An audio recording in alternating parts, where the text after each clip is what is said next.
to do the squat mechanics progression.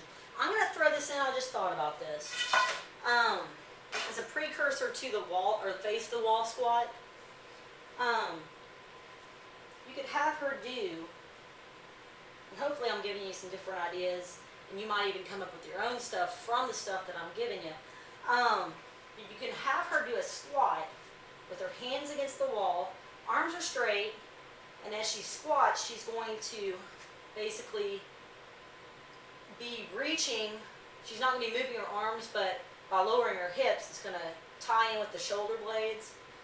So we've got the hips and shoulder blades communicating, so it can be a little bit of a mobility drill for the upper body, but she's got the wall here, so it's encouraging her to sit back without fear of falling back. Okay, so what you could do is figure out where to have her stand, where her arms are pretty much straight. Feet are about this far apart, okay? Just shoulder width. And then just encourage hips back. And then full extension at the top. Okay, so that might or might not be worth even doing. Fiddle around with it yourself. But I just thought about that.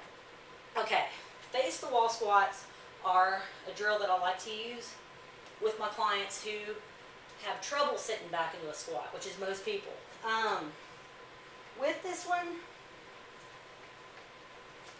get those feet shoulder width. Arms are in the center here. Okay? The whole deal is the closer to the wall you are, the more range of motion you're going to get. Okay? Because if somebody's far away from the wall, it's going to be a lot easier for them to not that we want this, but shift forward versus sitting the hips back. So you can work on making it more challenging as they gain confidence. So, good posture. Hips are going to sit back first.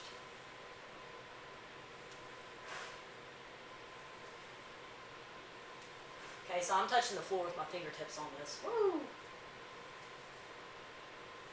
But if you watch my knees and torso, I'm getting a good squatting position where torso's parallel with the thigh or with the shin. So it's not like I'm working on hinging like as in a kettlebell swing or a deadlift.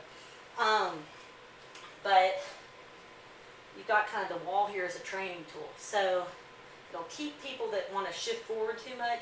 It'll help them work on not doing that. So that's just a face the wall squat. Okay.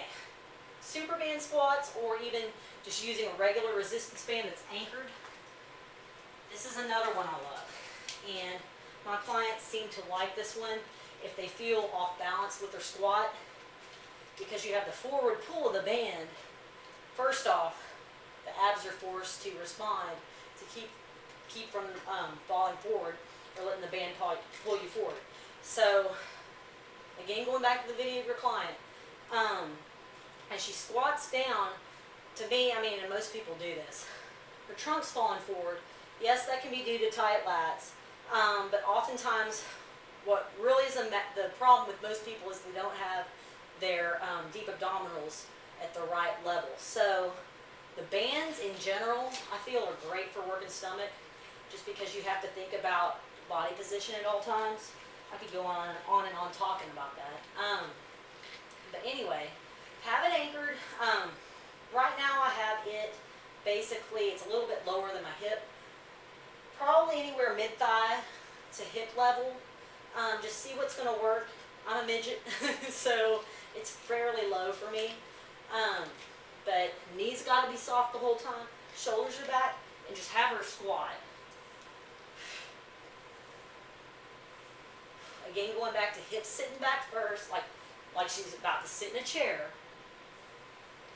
And then come up and get a good squeeze, getting those glutes firing. Okay?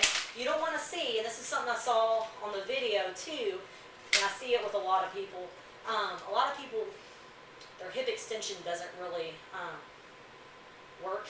I guess I mean, glutes don't work as well as they should in most people anyway, and so that makes sense because the main function of the glutes is hip extension. But as she was squatting, what I was noticing is that she would come up and she would kind of stay here.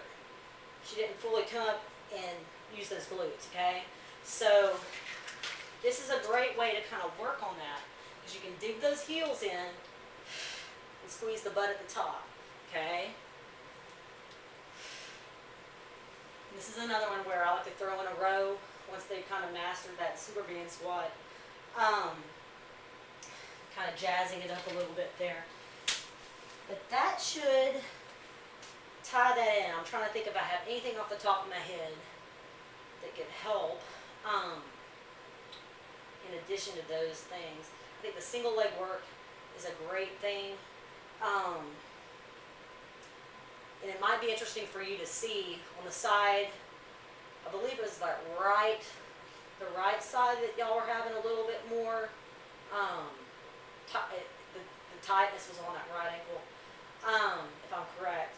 But you might find that when she goes to do single leg work, that right side is a little bit trickier than the left. It's really interesting. So pay attention to those things. Write down notes, like get feedback from her in regards to, you know, if she feels more off balance with one side versus the other, and kind of track that as you're going along, because that's going to be improving right off the bat. So there you go. All right, if I think of anything else once I turn off my little flip and get back to my computer, I'll shoot another one for you. All right.